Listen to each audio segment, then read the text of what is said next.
Okay, good morning, everyone. We're going to go ahead and get started with this week's next installment of our Bridging Climate Change and Public Health Strategic Planning webinar series.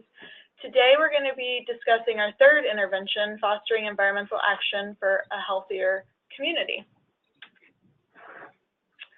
So again, we're going to talk about a little bit of background around how we did the strategic planning process, and then again, highlight the strategic direction of fostering environmental action for a healthier community.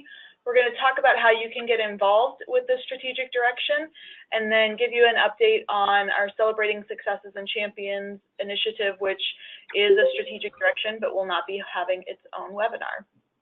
And then the last in this webinar series will be coming up next Friday on the 28th at 9 a.m. So again, this might be a little repetitive for those of you that have been on our previous two webinars, but we did want to offer the background for those of us that are new to this initiative.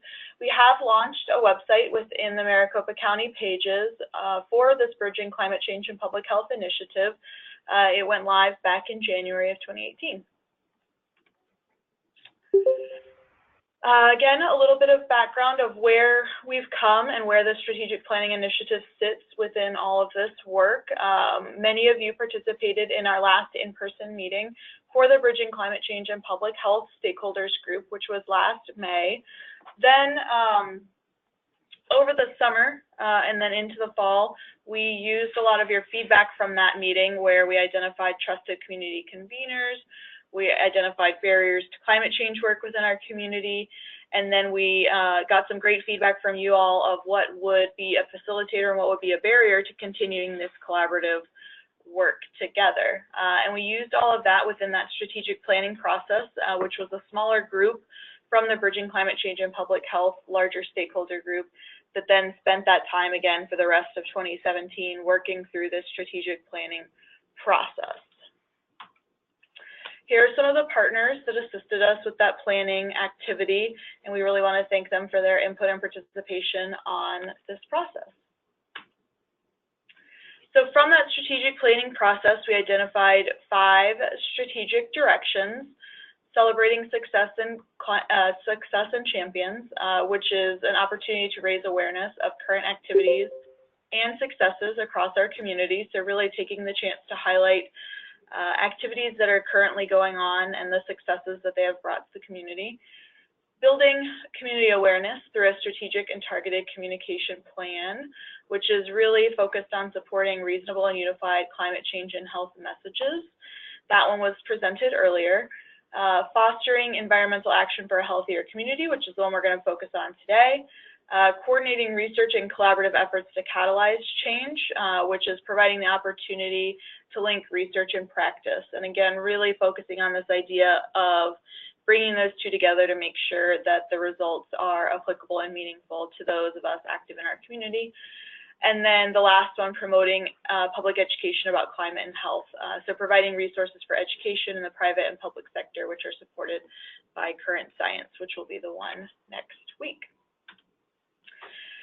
So each of these strategic priorities has an action team lead and co-lead, and those are the people that will be leading the action teams, which we'll talk about at the end of the webinar, which is the way that we hope that you'll plan to get involved in whichever of these initiatives really speaks to you, and you can join multiple if you're so inclined. We would really appreciate your input. Again, we've had 3 presentations. This is our 3rd presentation so far. And it will be Carrie Smith and Matthew Roach listed there, number 3. So I am going to turn it over to them and have them introduce themselves and then take us forward with discussing this strategic direction. Okay. Matt, are you on the phone? Yes, I am. All right. Matt's going to start with his introduction. Sure. So I'm Matt Roach. I'm the Climate Health Manager at the Arizona Department of Health Services, where I lead our Building Resilience Against Climate Effects grant for the state of Arizona. And I'm Carrie Smith. I'm Chief Operating Officer at FSL Foundation for Senior Living, and I oversee all of our programs and services here. And one of our areas of expertise and passion is in the environmental arena when it relates to health, and so that's what brought me to this committee. All right, next slide. So I want to just start us out with talking about the situation and how we got here and the fostering environmental action for healthier communities. And as you look at Phoenix and Maricopa County as a whole, it's one of the hottest cities and counties in the country, and it experiences significant climate-related deaths and health injuries each year. And Maricopa County has been sharing with us, as part of this work group, some of the data they've been collecting around this. So there's definitely an area of need for the county to focus on this. There's limited resources and a lack of awareness of how businesses and municipalities and governments, as well as associations, individuals in the community, and other businesses can come together to contribute to adopting kind of a mitigation strategy around this hot climate that we are in. So that's what brought us to this situation today and why we're focusing on this particular issue. So next slide. So I just want to start out with the immediate ask as we go through the various webinars. If you've participated in other ones, we're looking for committee members to join us in our cause. And if you have a passion for this, we would ask that you reach out either to Matthew, myself, or go to the Climate and Health mail site and sign up to be on one of the committees to help support the effort.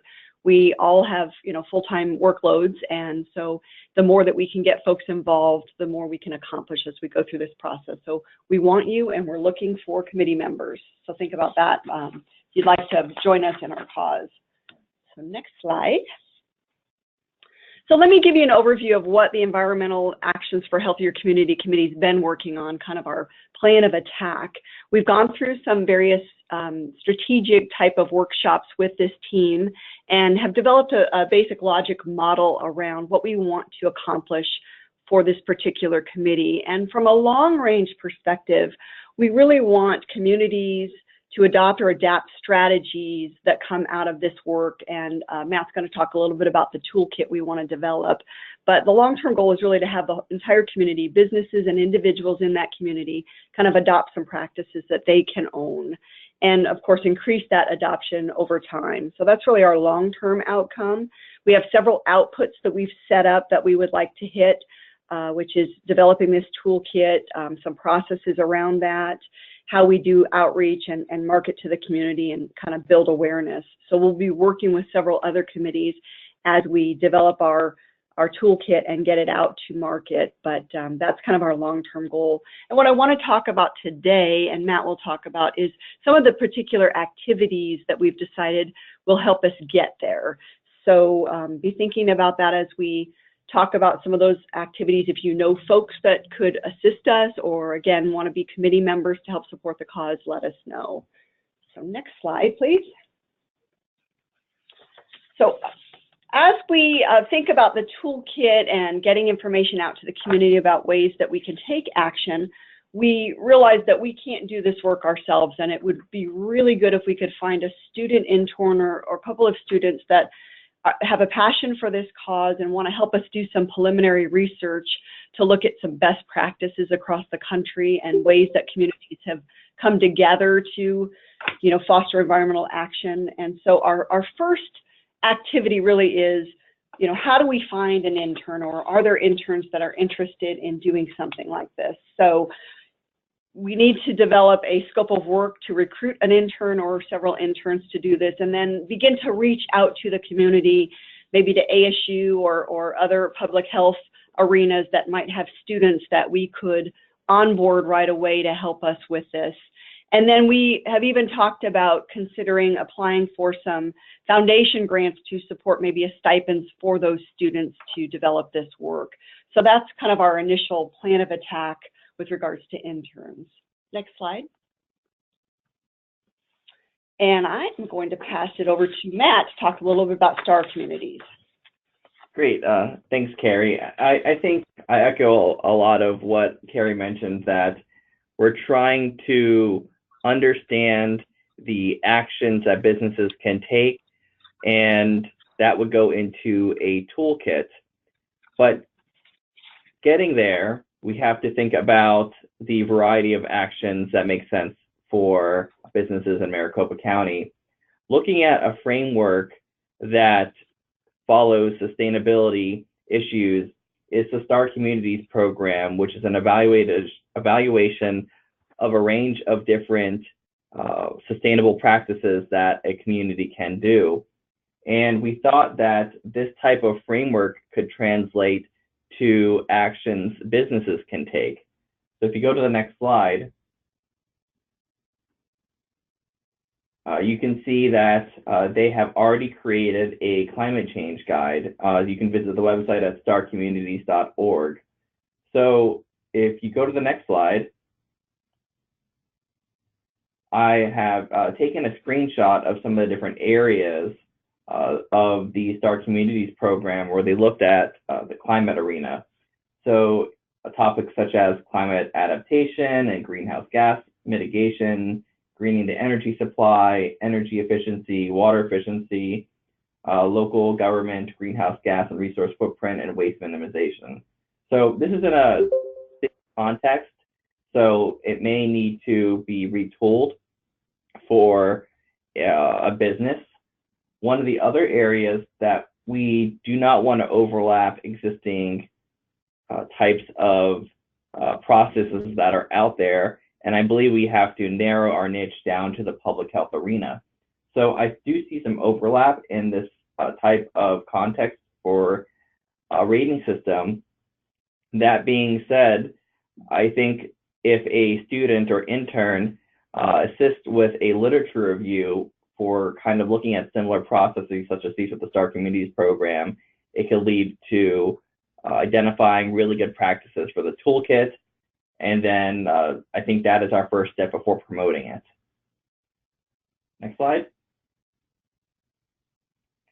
So the toolkit, I think we're still in the beginning phases for understanding what would go into it, and just reiterating that literature review would needed to be done to identify the different types of activities that businesses can perform, but also understanding the context of those interventions when they're marketed to businesses, that they make sense. We don't want something, let's say, that is relevant to the East Coast that wouldn't be applicable out here in the West Coast.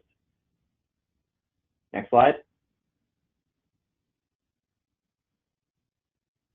So another aspect of this toolkit is we don't want to have a toolkit that just sits on a shelf. We want it to be used, so we'll need to get buy-in and possibly pilot it with a business to see if they find it usable. So I would imagine including a stakeholder work group that includes businesses that would be interested in this. So possibly doing outreach to the Small Business Association or a Chamber of Commerce to get that sort of insight into the usability of this toolkit.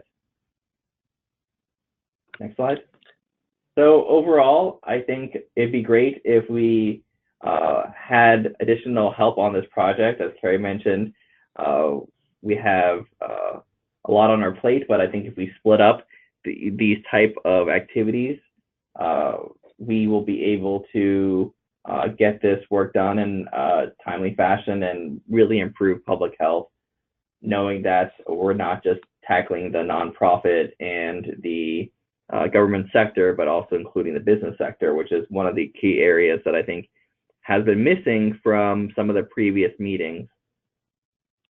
So thank you again. Yeah, and just to tag on to what Matt said, it's really important that we get more folks involved, because the work that comes from this, when you get more people with different thoughts and visions and an understanding of what's happening in the community today, we're just going to produce a better product in the end. So we really want to have not just government or not just nonprofits at the table, but we want a selection of folks in the business community, as well as other entities that have an interest and desire to move this initiative forward. So please let us know if you have anyone that would be a good member for the committee. So we'll pass back to Maricopa County. Thank you. Do we have any questions for Matt or Carrie before we move on to the Celebrating Success and Recognition program?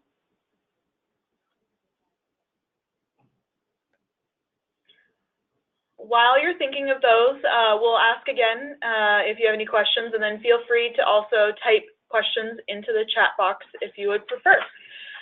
So thank you, Matt and Carrie. We are going to talk a little bit about, again, how you can get involved through the action teams. The action teams, we hope to be the backbone of getting this work done, as Carrie and Matt both just emphasized. Having a diverse team, having many voices at the table would really, I think, benefit this initiative and all of ours associated with this climate change strategic plan. So we really hope that you would consider getting involved, or if you know other people within your organizations or other partners that you work with that you think would be key contributors to any of these initiatives, we would appreciate you linking them up with us. What we're really looking for within these action teams are for them to be around 10 to 15 people per team. We anticipate that the teams would meet once a month for an action team meeting that we anticipate being around an hour. And then the teams would then commit to completing activities or assignments or providing review of items in the interim time period. So again, if you would like to participate in this action team or any of the previous ones, feel free to email us at the email address listed here, climateandhealth@mail.maricopa.gov, and just let us know which of those teams you'd like to be a part of. You can also contact the action team leads. Carrie and Matt's contact information was on a previous slide. So then the other initiative that we wanted to highlight that will not have its own webinar is Celebrating Success and Champions. And through that initiative, one of our first steps that we've already implemented is the Climate and Health Champions Recognition Program. This program also has a site on our website, and it again was launched in January 2018. Through the recognition program, we anticipate providing 4 different types of recognition awards targeting youth, individuals, businesses, and organizations. Some of the criteria are listed here on the slides, but further details can be seen on the website. We're accepting nominations for this program through the end of March. So if you know of any great initiatives, community members, students or teachers that are really involved in this arena, we would appreciate you reaching out to them and or nominating them yourself. We also envision this Celebrating Success and Champions strategic direction expanding in the future. So we would like to add different initiatives beyond just this Champions Recognition Program in the future, and we are open to hearing from you all about what you think would be great initiatives to start here. We do have action team leads for this strategic direction, but they are not meeting on a regular basis. We hope to start that over the summer. So again, if you would like to join this particular action team, we would appreciate that, but there's not a lot of activity beyond the recognition program going on at this point. But we do see that growing in the future. So what can you expect from us next? We will be sending out to all of the attendees here, as well as those that attended our previous in-person Bridging Climate Change and Public Health Stakeholder Groups, the draft strategic plan. We had originally anticipated getting it out sooner, and we were hoping to have comments by the end of the month, but we will be accepting comments for a while after we are able to actually send out that draft plan to you all. This webinar and the previous ones have been recorded. We already have the first 2 posted on that same website within the Maricopa County website. This one will be posted there, as well as will the one next week.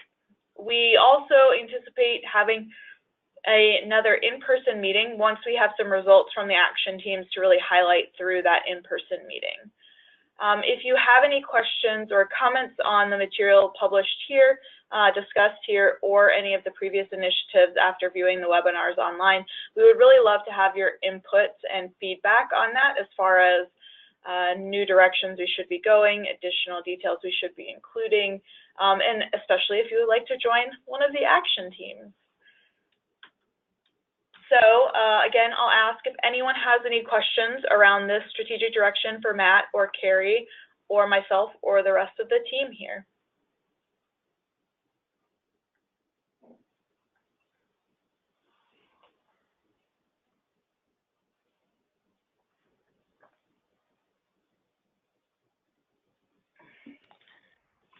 Okay, since there's no questions, if anyone does think of something after the call, feel free to just reach out. You can, email the Climate and Health or email Matt or myself, and we're happy to answer any questions. Thanks, Carrie. We'll stay on the line for a few more minutes just in case there are some thoughts or questions that people have in the intervening time. This is Joe Gibbs, City of Phoenix, and just wanted to let you know that we do the STAR communities. We're in the process of doing that now, but I don't believe it touches on public health issues. Joe, that's great to hear. I think we would, as Matt, mentioned, maybe some of the framework could be reused when looking at public health. So if you have any input on that, we would really, I think, benefit from hearing your perspective on what it's been like to go through that STAR community process. It's pretty intensive with a lot of people. It's like a 4-month effort, but it helps guide a lot of the planning and helps make you think of a lot of issues up front on all those topics.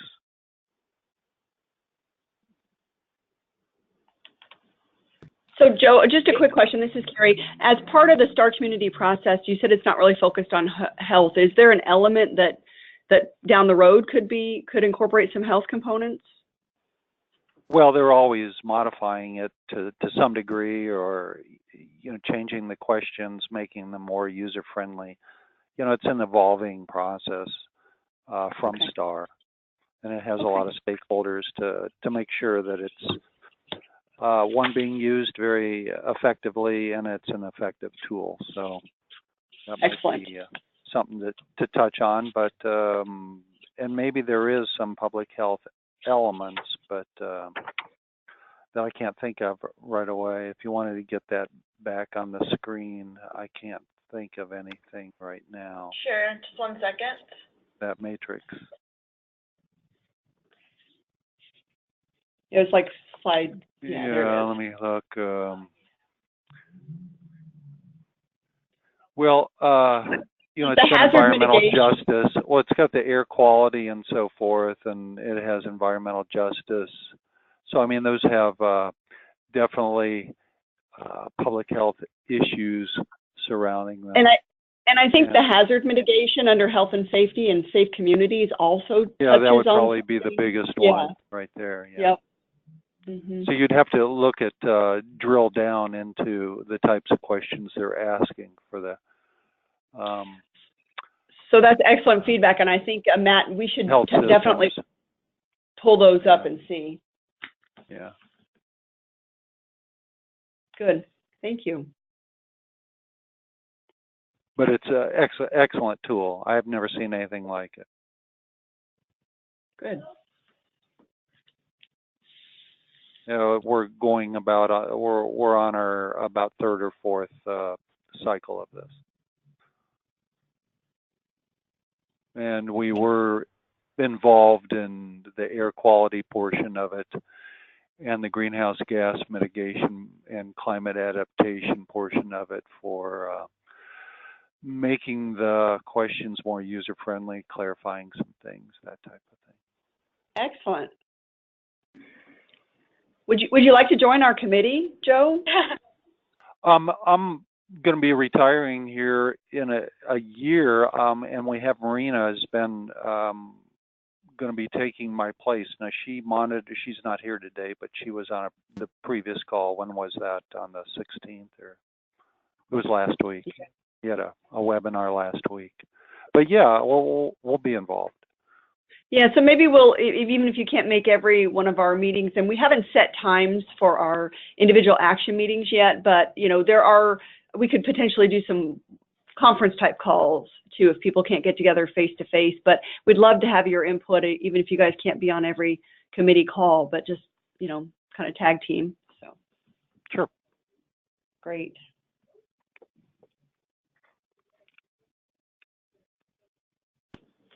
Other thoughts or questions?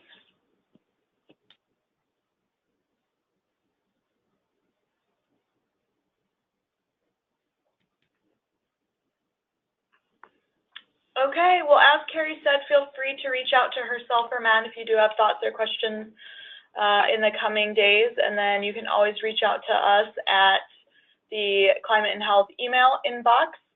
We also had a question about whether the slides will be available. Right now we have the webinar recordings posted, but we can certainly also post the slides as well. We can do that. That should be pretty easy. So it would be on our same Climate and Health recognition page. And we can send out that direct link in the email follow-up. Thank you so much. All right. Okay, thank you. Thank you. Thank you all. Bye. Bye. Bye. Bye.